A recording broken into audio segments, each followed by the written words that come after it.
నమస్కారం,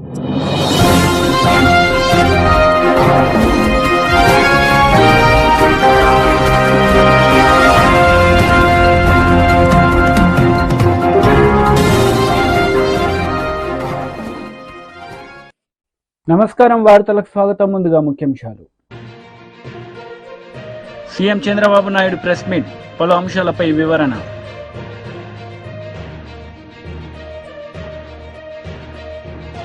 మాజీ మంత్రి హరీష్ రావు ప్రెస్ మీట్, పలు అంశాలపై వివరణ.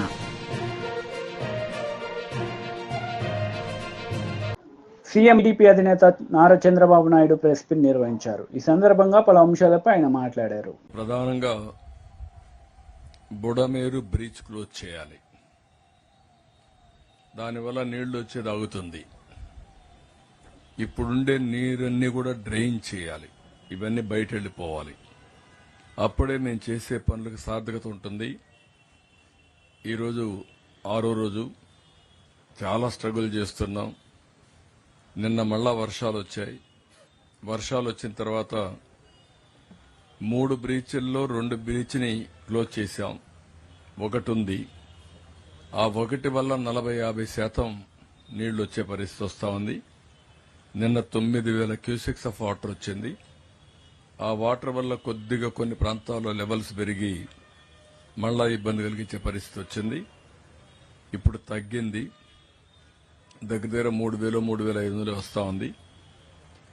అయితే రాత్రికి గాని తెల్లవారి లోపల ఆ బ్రీచ్ని ఆ గండి పడిన దాన్ని క్లోజ్ చేయబోతున్నాం. వెరీ డిఫికల్ట్ గా ఉంది. అయినా కూడా సర్వశక్తులు ఒడుతున్నాం. ఆన్ వర్కింగ్ దాన్ని ఎట్లా క్లోజ్ చేయాలనో ఈ బోల్డర్స్ తేవడం, అక్కడ ఒక మంత్రి దీపని కూర్చోవడం, ఈవెన్ మిలిటరీ కూడా, ఆర్మీ కూడా వచ్చారు. వాళ్ళు కూడా దీనికి ఫస్ట్ టైం మాకు కొత్త వర్క్ ఇది. ఇంతవరకు చాలా పనులు చేశాం కానీ ఈ పని మాకు కొత్తగా కనబడిస్తా ఉంది. మీతో కూడా కలిసి మేము కూడా ఆలోచనలు ఇస్తామని వాళ్ళు కూడా చెప్పే పరిస్థితికి వచ్చారు. కానీ ముందుకు పోతున్నాం. కాన్ఫిడెంట్ గా రాత్రి లోపల క్లోజ్ చేయాలని సర్వశక్తులు వినియోగిస్తున్నాం.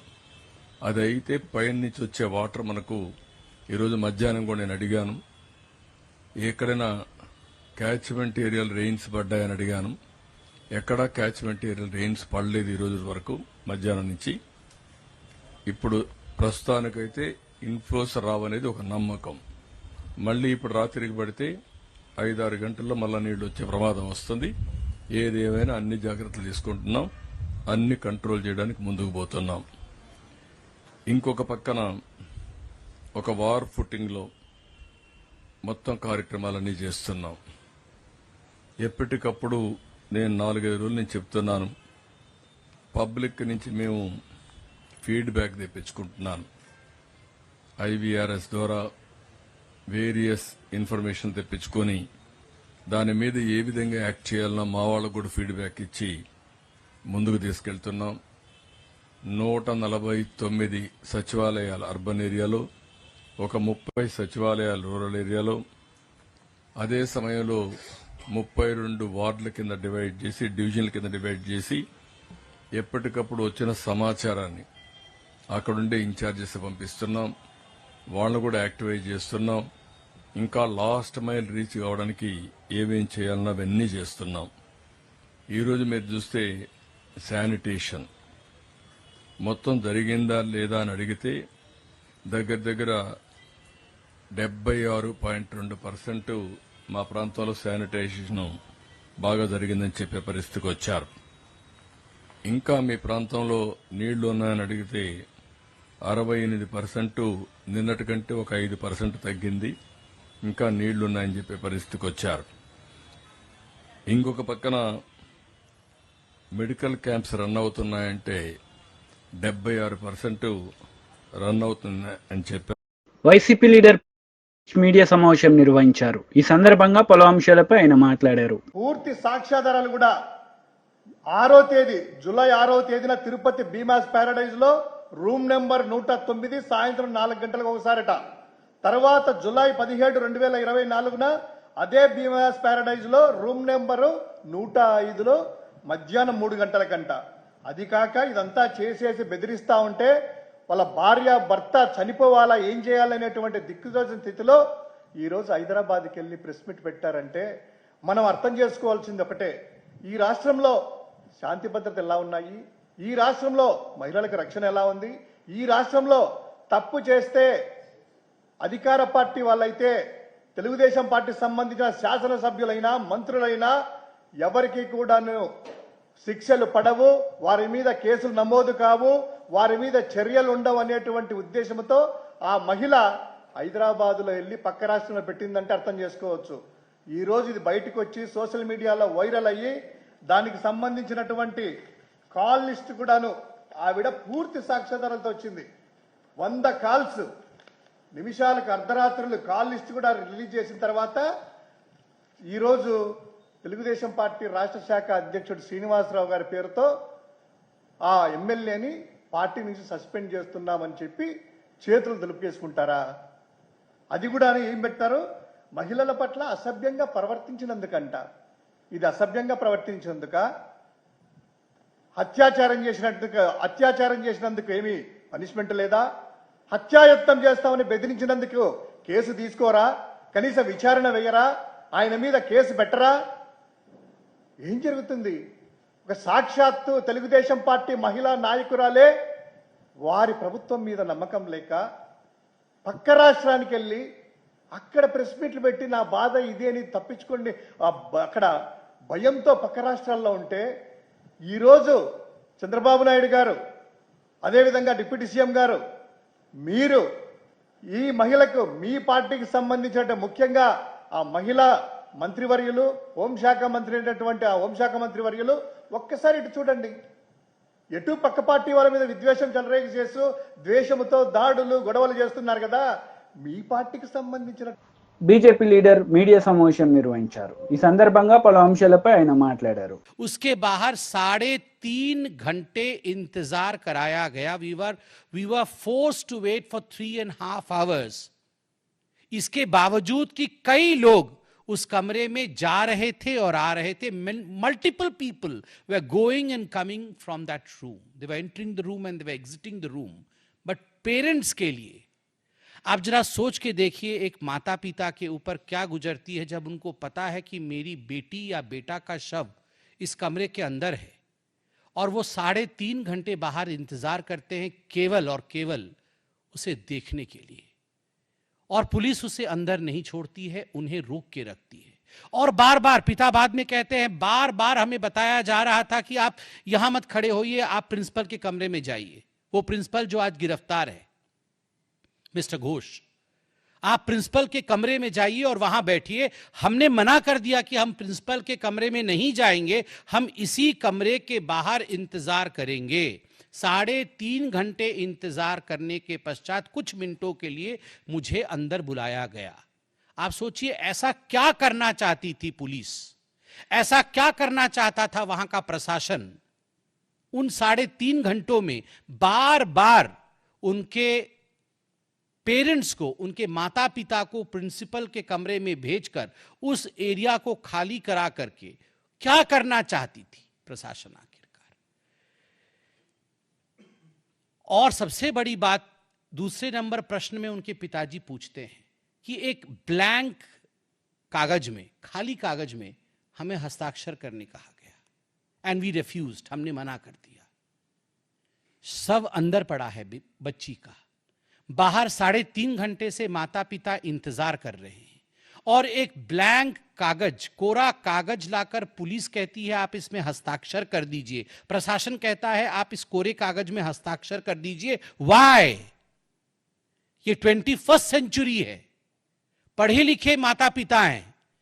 मैं तो कहता हूं पढ़े लिखे ना भी हो, आप बैठे हैं, मीडिया बैठी है, जागरूक संसार है, उसके बावजूद look at the audacity of the administration and the police officials to demand a signature from the father on a blank paper.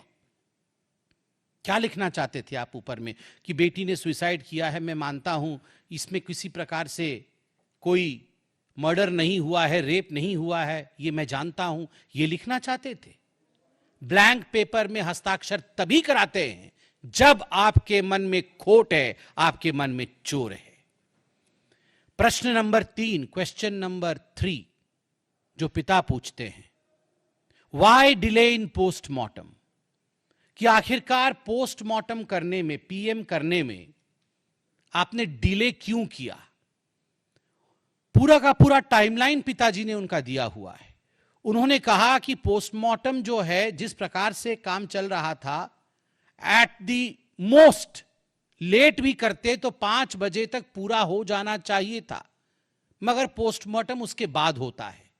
सबसे बड़ी बात है जो पिताजी पूछते हैं विक्टिम के, उनके पिताजी पूछते हैं कि आखिर क्या कारण था कि अस्पताल ने एफआईआर नहीं किया। बॉडी सुबह मिल गई मगर अस्पताल ने एफआईआर नहीं किया। अंततो गत्वा 4 మాజీ మంత్రి హరీష్ రావు మీడియా సమావేశం నిర్వహించారు. ఈ సందర్భంగా పలు అంశాలపై ఆయన మాట్లాడారు. కేసీఆర్ గారి హయాంలో 5 ఏళ్లలో 2018 నుంచి 2023 వరకు ఈ స్మగుల్డ్ వెపన్స్ ఎన్ని సీజ్ చేసిందంటే 200 సీజ్ చేసింది. కానీ కాంగ్రెస్ ప్రభుత్వం వచ్చిన 9 నెలల్లో 230 స్మగుల్డ్ వెపన్స్ సీజ్ అయినాయి. అంటే నాటు తుపాకులు రాజ్యం వెళ్తున్నాయి. అడ్డగోలుగా స్మగుల్డ్ వెపన్స్ ఈ రాష్ట్రంలోకి దిగుమతి అవుతా ఉన్నాయి. లా అండ్ ఆర్డర్ కుప్పగూలింది. ఇవాళ ప్రభుత్వం నిద్రపోతున్నటువంటి పరిస్థితి మనం చూస్తా ఉన్నాం. అంటే ఈ రకంగా మొత్తంగా మన రాష్ట్రం యొక్క క్రెడిబిలిటీని దెబ్బతీస్తా ఉన్నది ఈ ప్రభుత్వం. మరి కొత్త డీజీపీ వచ్చిండు. ఈ డీజీపీ గారు వచ్చిన తర్వాత ఆయన వచ్చే అంత 2 నెలలు అయిందో లేదో, 2 నెలల్లో రాష్ట్రంలో 4 మత కలహాలు జరిగినాయి.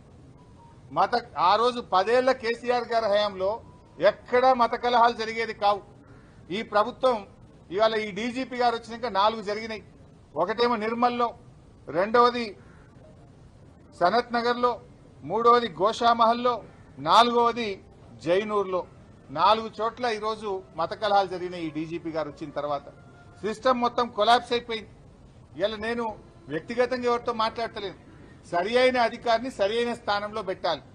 మా మెదక్ జిల్లాలో లా అండ్ ఆర్డర్ ప్రాబ్లం వచ్చి మత కలహాలు జరిగినాయి ఒక 2 నెలల క్రితం. జరిగితే అప్పుడు అక్కడున్న ఎస్పీ గారు బాగాలేరని, డిఎస్పీ గారు బాగాలేరని, వాళ్ళ ఫెయిల్యూర్ వల్ల జరిగిందని వాళ్ళని ట్రాన్స్ఫర్ చేసిండ్రు. ట్రాన్స్ఫర్ చేస్తే ఎక్కడికి చేసిండ్రు? మెదక్లో మత కలహాలు జరిగినాయని లా అండ్ ఆర్డర్ లో ఫెయిల్ అయిందన్న ఎస్పీని తెచ్చి హైదరాబాద్ ఈస్ట్ జోన్ డీసీపీగా పోస్టింగ్ ఇచ్చిండ్రు. అంటే మీరు అవార్డు ఇస్తుండ్రా, ప్రమోషన్ ఇస్తుండ్రా, పనిష్మెంట్ ఇస్తుండ్రా? అంటే మీరు సరిగ్గా పనిచేయడం లేదు. ఈ విషయాలు ఇవన్నీ కూడా చాలా ఆందోళనకరంగా ఉన్నాయి. అందువల్ల మేము కేంద్ర హోంశాఖను కూడా కోరుతా ఉన్నాం. ఈ రాష్ట్రంలో మహిళలకు భద్రత కరువైంది. ఇవాళ లా అండ్ ఆర్డర్ కొలాప్స్ అయింది. కేంద్ర హోంశాఖ జోక్యం చేసుకోవాలని, కేంద్ర ప్రభుత్వం స్పందించాలని చెప్పి కూడా మేము కోరుతా ఉన్నాం. జాతీయ మహిళా కమిషన్ కూడా స్పందించాలి. ఇవాళ రోజు మహిళలపై అత్యాచారాలు నిత్య కృత్యమైపోయినాయి ఈ రాష్ట్రంలో. జాతీయ మహిళా కమిషన్ కూడా స్పందించాలని చెప్పి కూడా మేము ఈ సందర్భంగా కోరుతా ఉన్నాం. డయల్ 100 పనిచేస్తలేదు. గతంలో డయల్ 100కి ఫోన్ చేస్తే 5 నిమిషాల్లో 10 నిమిషాల్లో పోలీసు వాహనం వచ్చేది. ఈ మధ్య మనం చూసాం నాగర్ కర్నూలులో ఒక రైతు డయల్ 100కు ఫోన్ చేస్తే 40 నిమిషాలైనా పోలీసు వాహనం రాలేదు. 40 నిమిషాలు కొడుతూనే ఉన్నారు అతన్ని. చివరికి ఆయన ప్రాణం పోయింది, ఆ రైతు ప్రాణం పోయింది. డయల్ 100 కూడా పనిచేయని పరిస్థితి వచ్చింది. టీడీపీ పోలిట్ బ్యూరో సభ్యులు వర్ల రామయ్య మీడియా సమావేశం నిర్వహించారు. ఈ సందర్భంగా సీఎం జగన్ రెడ్డిపై మండిపడ్డారు. చేసింది ఎవరు? దానికి నిర్మాత ఎవరు? దీని వెనుకున్న అసలు సూత్రధారుల్ని బయటకు తీయాలని చెప్పి కూడా మరొకసారి మేము డిమాండ్ చేస్తున్నాం. అరెస్ట్ అయిన అతన్ని, అరెస్ట్ కాబోతున్న వాళ్ళని, వీళ్ళందరినీ కూడా పోలీస్ కస్టడీకి తీసుకోవాలా. అరెస్ట్ చేసి రిమాండ్కి పంపిన తర్వాత పోలీస్ కస్టడీకి తీసుకొని ఈ కుట్రలో భాగస్థులు ఎవరు, అసలు సూత్రధారులు ఎవరు,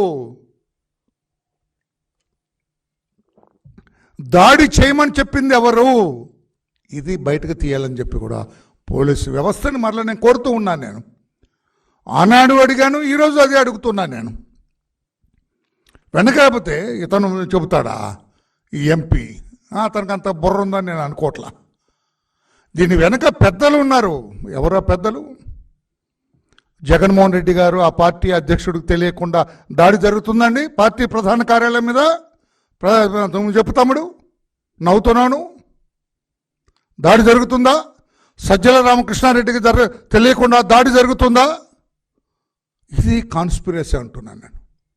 ఎంతమంది వచ్చారండి ఆ రోజున? అందరూ తాగి ఉన్నారు. అందరి చేతుల్లో బీరువాళ్ళు, గోల్డెన్ ఈగల ఏంటో ఆ రోజు చూసాం, అదే లేబుల్ కూడా గోల్డెన్ ఈగల్ బీర్ పేరు గోల్డెన్ ఈగల్ బీర్ బాటిల్స్. తాగినోడికి తాగినంత ఎవరు పోయించారు వీళ్ళకి మందు?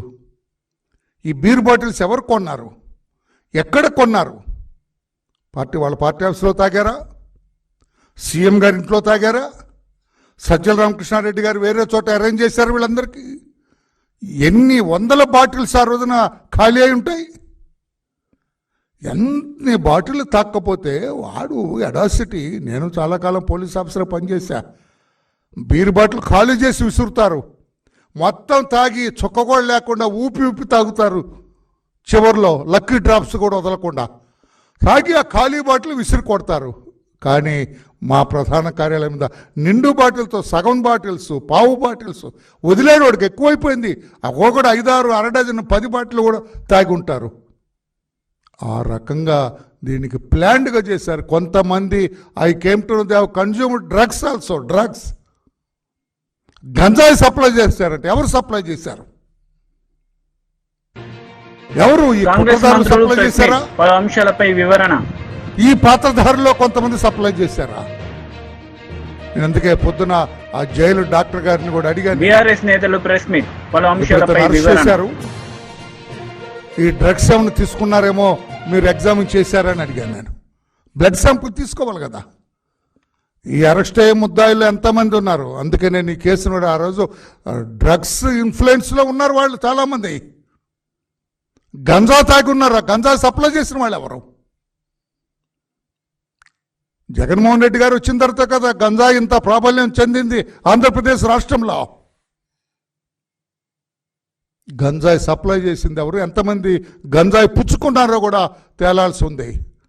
అందుకే అరెస్ట్ చేసిన వాళ్ళందరినీ కూడా నార్కోటిక్ టెస్ట్ కూడా చేయాలా. ఐ మీన్ ఈ డ్రగ్స్ టెస్ట్ కూడా చేయాలా. వాళ్ళ బ్లడ్ టెస్ట్ చేస్తే బయటపడుతుంది డ్రగ్స్ తీసుకున్నారా లేదా. నేను పోలీసుని కూడా రిక్వెస్ట్ చేస్తున్నా, ఈ డ్రగ్స్ కేసెస్ కూడా యాడ్ చేయాలా. మీరు ఎఫ్ఐఆర్కి రిమాండ్కి పంపించేటప్పుడు కూడా డ్రగ్స్ రిలవెంట్ సెక్షన్స్ కూడా యాడ్ చేయాలా. ఇప్పటికే కోర్టుకు చెప్పాలా మీరు. డ్రగ్స్ లేకపోతే అంత. ఆ రోజు నేను ఉన్నామండి. I was present. 2nd ఫ్లోర్లో ఉన్నాను నేను. మా Pattabhi was the target on that day. మా అశోక్ బాబు గారు ఉన్నారు, మా మాల్యాద్రి గారు ఉన్నారు, మా రామాంజనేయులు ఇప్పుడు ఎమ్మెల్యే ప్రతిపాడు ఆయన ఉన్నారు. మేమందరం we are holding a meeting on that day 2nd floor. అదృష్టం మా లోకేష్ బాబు టెక్నికల్ ఏమంటారు దాన్ని, లాక్ ఓపెన్ అవ్వాలా. అది ఓపెన్ అయి ఉంటే మేమందరం కూడా బాధేసేవాళ్ళం. అందుకే కడుపు మంటతో చెబుతున్నాను నేను. డ్రగ్స్ కూడా తీసుకుని ఎవడో కంట్రోల్లో లేరు. పిచ్చిగా ఊగుతున్నారు. రాక్షసుల్లాగా బిహేవ్ చేశారు ఆ రోజు పార్టీ కార్యాలయం మీద. అందుకే పోలీసులు ఇప్పటికే మీరు గట్టిగా పాపం చేస్తున్నారు, ఇంకా గట్టిగా చేయాలా. ఈ డ్రగ్స్ ఎక్కడి నుంచి వచ్చిన వాళ్ళకి, ఎంతమంది కన్జ్యూమ్ చేశారు, ఎవరు సప్లై చేశారు, ఇట్స్ ఎ సీరియస్ అఫెన్స్. ఇందులో జగన్మోహన్ రెడ్డి గారి పాత్ర ఏంటి, సజ్జల గారి పాత్ర ఏమిటి, ఇంకా ఎవరైనా ఇంటెలిజెన్స్ ఆఫీసర్స్ పోయిన ఆయన ఉన్న what is that man Sitaramanjaneyulu garu, ఆయన పాత్ర ఏమిటి? ఈ దాడి జరుగుతున్నది ఇంటెలిజెన్స్కి తెలియకుండా ఎందుకు ఉంటుందండి? ఇంత దాడి, ఇంత preparation, consumption of so much of beer bottles, liquor and all this things intelligence వాళ్ళకి తెలియకుండా జరుగుతుందని నేను అనుకోవట్లేదు. ఆయన పాత్ర ఏమిటి? వీటన్నిటిని కూడా వెలికి తీయాలా. ఇంటెలిజెన్స్ ఇంత దాడికి ప్రిపేర్ అయినప్పుడు, ఇంత ప్రిపరేషన్ జరిగినప్పుడు, ఈ రకంగా ఆయుధాలు, తర్వాత ఈ మందు, ఇదంతా గంజా అంతా కూడా కూడబెట్టినప్పుడు తెలియకుండా ఉంటుందని నేను అనుకోవట్లేదు. ఆనాటి ఇంటెలిజెన్స్ ఆఫీసర్ సీతారామజనేయులు గారైనా ఆ రోజు కూడా ఆయన కూడా తెలిసి ఉండాలి. తెలిసినప్పుడు ఈ దాడిని ఎందుకు ఆపలేదు? ఈ పాత్ర కూడా, రామాంజనేయులు గారి పాత్ర కూడా ఆ దాడి మీద వెలికి తీయాలని చెప్పి కూడా నేను కోరుతున్నాను. నేను ఇదొక దేవాలయం మీద దాడిలాగా మేము ఫీల్ అవుతున్నాం. ఏ రకంగా అయితే దేవాలయాల మీద దాడి చేస్తే ఫీల్ అవుతున్నారో, మేము కూడా మా పార్టీ కార్యాలయం మీద దాడి చేస్తే అలా ఫీల్ అవుతున్నాం. బీరుబాటిలతో ఏంటండి ఇష్టం, ఐరన్ రాడ్లతో కనపడిన వాళ్ళతో కొడుతూ ఒక హింసాత్మక చర్య. లా అండ్ ఆర్డర్ లేదు రాష్ట్రంలో చెప్పడానికి అదొక ప్రబల నిదర్శనం అని చెప్పి కూడా నేను తెలియజేస్తున్నా. ఇంతవరకు వాళ్ళు ఎన్ని కార్డులు వేసుకొని వచ్చారండి? నేను పోలీసు వ్యవస్థను అడుగుతున్నా, నేను ఇన్వెస్టిగేట్ చేస్తున్న అధికారులు నేను అడుగుతూ ఉన్నాను, నేను సూపర్వైజ్ చేస్తున్న అధికారులు నేను అడుగుతా, ఎన్ని కార్లు వేసుకొని వచ్చారు, ఎన్ని కార్లు మీరు సీజ్ చేశారు? ముద్దాయిలు ఎన్నో ఉన్నాయి కదా, వీడియోలు ఉన్నాయి కదా, కారు నెంబర్లు సహా ఉంటాయి, వీడియోలో సీసీటీవీలో ఉన్నాయి. మీ ఇంటెలిజెన్స్ వాళ్ళు ఆ రోజు వార్తలు ముగించే ముందు ముఖ్యాంశాలు మరోసారి. CM Chandrababu Naidu press meet, పలు అంశాలపై వివరణ.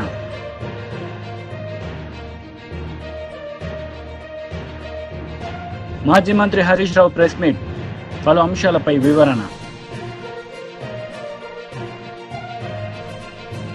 ఈ వార్తలు ఇంతటితో సమాప్తం. తిరిగి ప్రసారమయ్యే వార్తల్లో మళ్ళీ కలుద్దాం. అంతవరకు సెలవు. నమస్తే.